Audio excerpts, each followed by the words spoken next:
Assalamualaikum warahmatullahi wabarakatuh.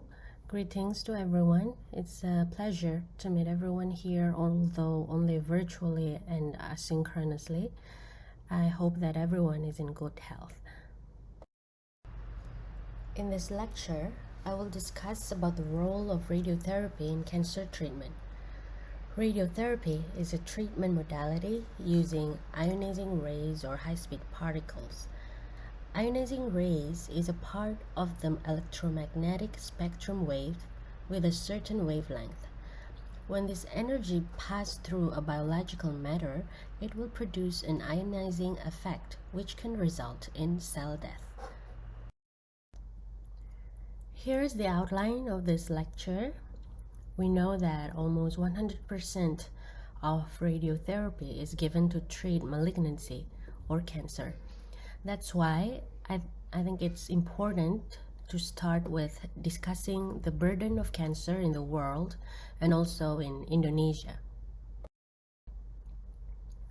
Cancer is known as the world's most deadly disease, where we expect to see a significant increase in cancer incidence with an estimation to reach 30 million cases in the year of 2040.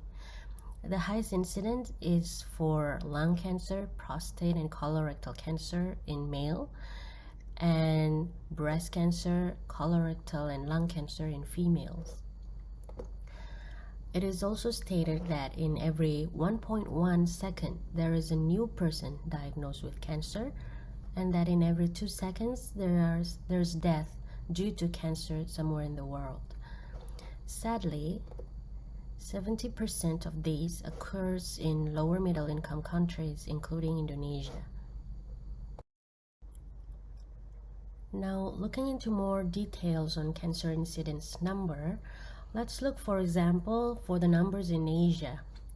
If we divide the countries into categories based on their GNP per capita, which are lower middle income countries or the LMIC, the upper middle, and last is the high income countries at the far right, and we see the cancer incidence number in those countries and then calculate the average, we will see that the cancer incidence in the higher income countries here are 6 to 7 times higher than in the lower middle income countries, which brings us to question, how is this true?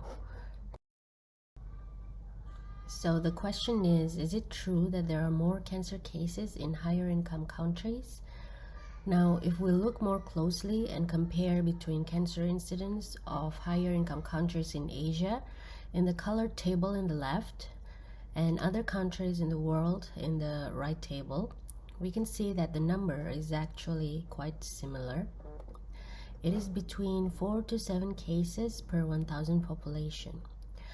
So it means that cancer cases in lower and upper middle income countries are underreported. Why? This is thought to be because in higher income countries there are better cancer awareness and knowledge in the public and also in medical personnels. There are better access to medical services, and there are increased life expectancy, and also there are better reporting cancer registries.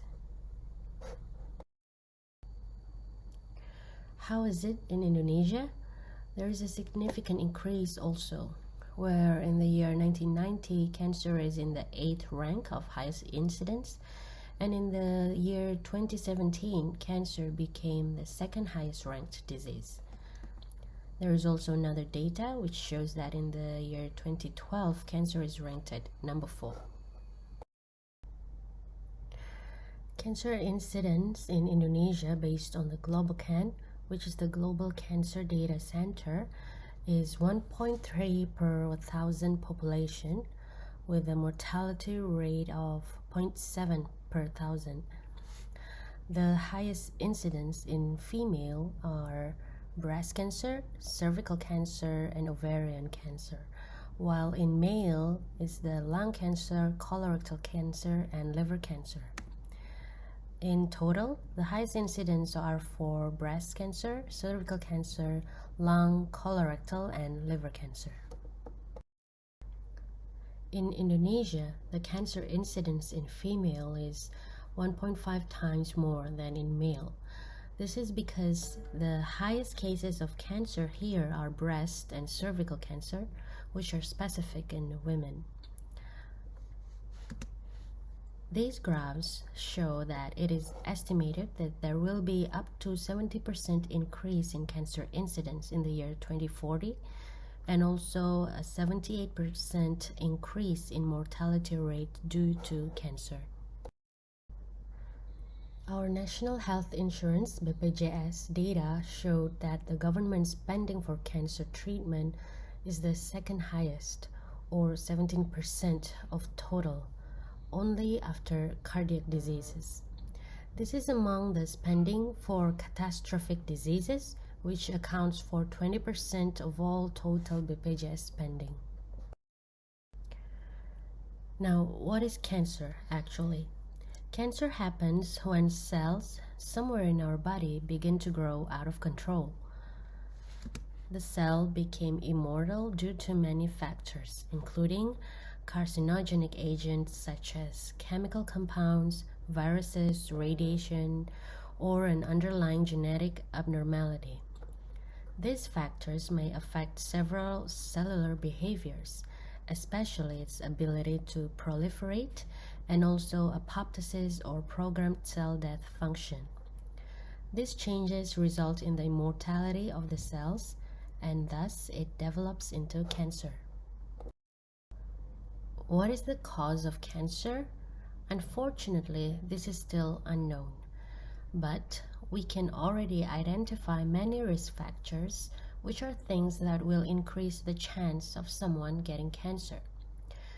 These factors can be divided into two: things that we can control or modify, such as smoking, alcohol, diet, physical activities, and chronic infections, and things that we cannot modify, such as our age, ethnic, family history, and personal health condition. If we can avoid the modifiable risk factors, we can actually reduce the chance of getting cancer around 30 to 50%. This is known as primary prevention. The WHO recommended only 3 important things, which are no tobacco, healthy diet, and prevent infection. And they state that it will reduce the probability of someone getting cancer up to 43%. Now, let's discuss briefly on cancer treatment in general. A cancer treatment principle is not the journey of survival of the fittest. It must be an evidence-based treatment with the ultimate goal not only calculating tumor control of the patient's survival, but it must also take into account a good quality of life for patients throughout the journey. Now, here I would like to mention briefly how a treatment modality in forms of drugs or other modalities can be utilized in the clinics. It has to undergo many robust phases, and not any one of these can be skipped. For example, a drug has to start at preclinical phases, and then it can enter the clinical trial phases, phase 1, 2, 3, and so on. In medicine, there are 3 categories of treatment. The first category includes modalities which has enough data with proofs of medical evidence for its benefits and side effects. These are called evidence-based treatments. The second category is for treatments with scientific basis and rationale, but still has not enough data or evidence. So these are called novel treatments, usually for modalities still in research trials. And the third one are actually all other treatments out there with no logical rationale or scientific basics. And of course, it has no scientific evidence. Usually, these circulated only based on individual testimonies. All cancer treatment must start with a good staging process. Cancer staging is the information of tumor expansion, either locally or systemically to other organs in the body.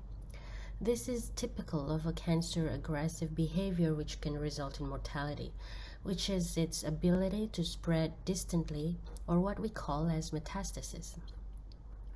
The treatment strategy is decided after the staging process is finished. It has to be evidence-based treatments, and in most cases, it will be a multimodality treatment from multidisciplinary teams.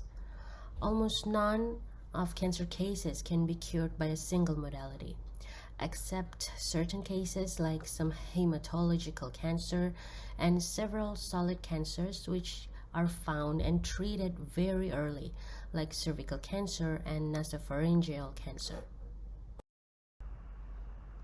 This is an example of an algorithm from our national guidelines for cervical cancer treatment. You can see that it consists of multidisciplines and that treatment strategy is heavily influenced by the cancer stage. Now let's continue to discuss about radiation oncology, or the treatment which is more commonly known as radiotherapy. The discipline of radiation oncology is a discipline of human medicine which concerns with the causes, prevention, diagnosis, and treatment of cancer, especially treatments using ionizing radiation. The treatment is commonly known as radiotherapy or radiation therapy, and the specialized physician is called radiation oncologist. In Bahasa Indonesia, we are called spesialis onkologi radiasi. Radiotherapy is a clinical modality which utilizes ionizing irradiation to treat diseases, especially cancer. Radiation has no smell, no taste, and no color, and therefore, in every radiation facility, there must always be this yellow and black sign which is specific for radiation, and it has to be visualized clearly. We will come back to this and discuss more later. Now, there are many types of ionizing rays that can be used for radiotherapy. In general, it can be divided into electromagnetic waves and particles. The difference is that particles have mass. Examples of electromagnetic waves radiation are X-rays and gamma rays, while particles, for example, we can see in the figure here that the smallest is electron particle. Next is pion, proton, neutron, carbon, and neon. These different types of ionizing radiation have different physical characteristics. For example, shown in this graph, which is the percentage depth dose curve of electron radiation, we can see that the higher the energy of the electron, the deeper it can penetrate, along with the higher surface dose.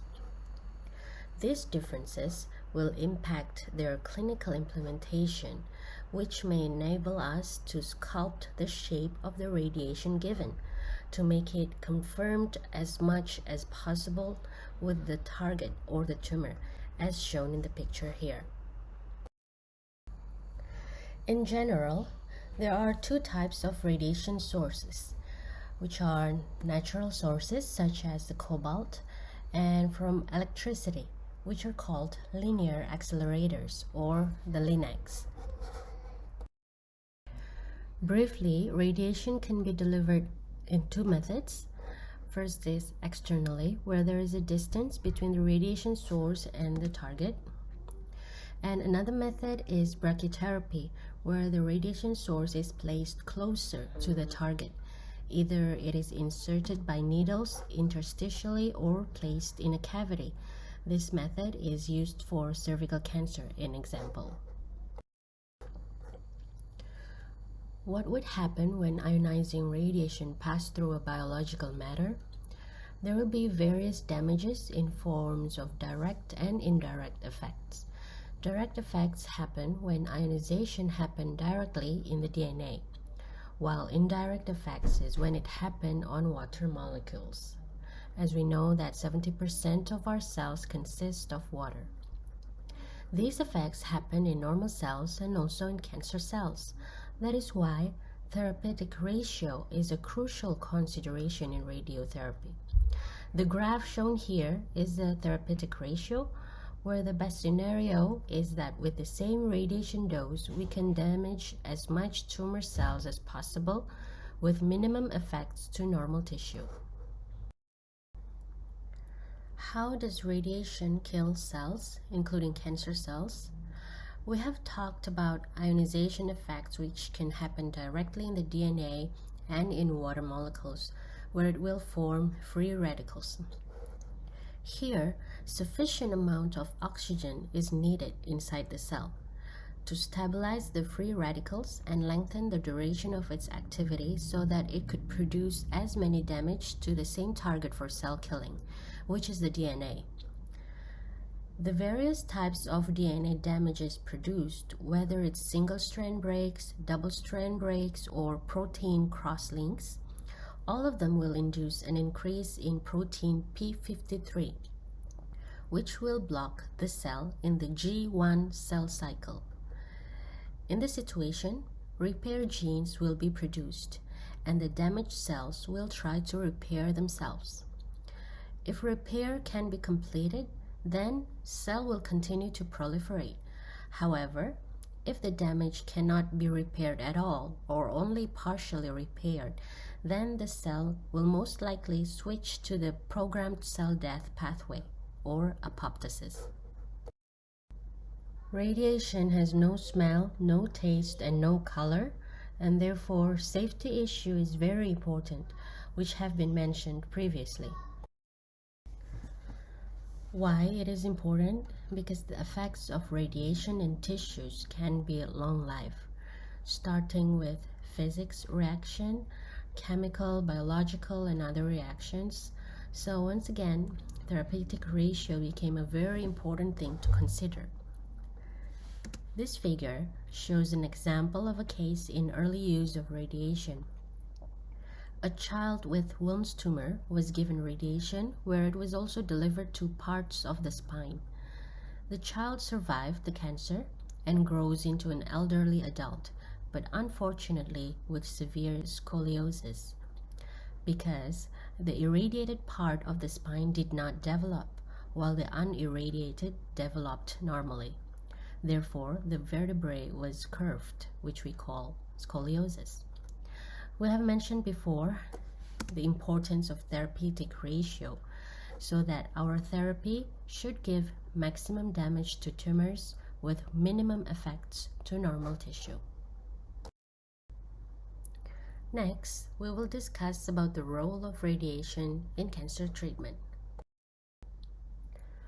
Radiation therapy has a role in broad spectrum of various types and stages of cancer, either as definitive therapy or as a single modality, especially for cases in early stages. For example, glottic or vocal cord cancer, nasopharyngeal cancer, prostate cancer, and also early cervical cancers.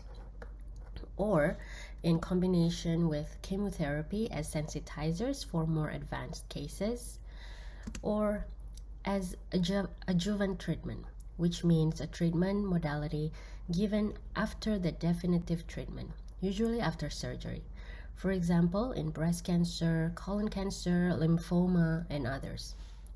And also, radiation can be given in palliative settings, in very late stage cancers, to reduce the symptoms. And it can also be given for non-malignant cases, such as stereotactic radiosurgery for slow-growing tumor or vascular malformations in the brain. The little scheme below here shows that a neoadjuvant treatment is given before the definitive treatment, and adjuvant treatment is given afterwards. This is an example of local radiation delivery to early stage vocal cord malignancy with the benefit of preserving the function of vocal cord. The colorful images shows the isodose distribution. One color represents a certain dose delivered to the target. The dose is gradually reduced towards the external part of the body. So you see that we can direct the focus of the radiation to the target area. This algorithm shows how multimodality treatments are given for cancer. This is another example for head and neck cancer. You can see that radiotherapy has a role in many parts here, as definitive treatment, adjuvant treatment, palliative, or even as salvage therapy. I am displaying here two papers which showed a value called RTU, radiation utilization rate. This value is calculated by a quite complicated formula from numerous data of various types of cancer, which finally show a result that the global RTU is around 50 to 53%. This means that among 100 cancer patients, 50 to 53 patients will need radiotherapy in their cancer journey. However, if we go back to the cancer incidence data of our country, Indonesia, here, if we try to calculate the RTU based on our data, we can see that the RTU in Indonesia is much higher. This is because, for example, breast cancer in Indonesia is much higher than the global data used in the previous papers, and also cervical cancers, lung and colorectal cancers. Several health economics publications have been summarized by the UICC, the International Cancer Control Organization, shown in this slide.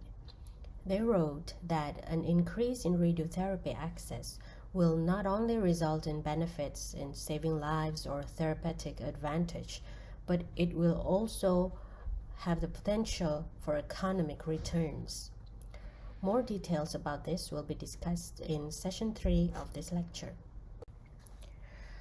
We have discussed before about therapeutic ratio.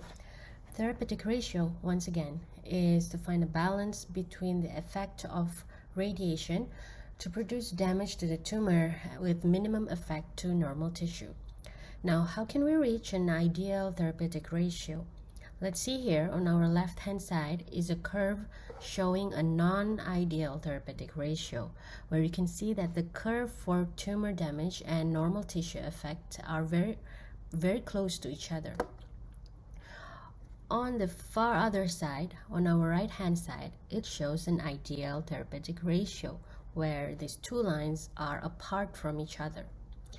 Now, in between these two graphics, we can see the progress of radiotherapy, which actually is always in line with the progress of diagnostic radiology. When diagnostic radiology started to use 3D imaging, radiation oncology also progressed into that technology.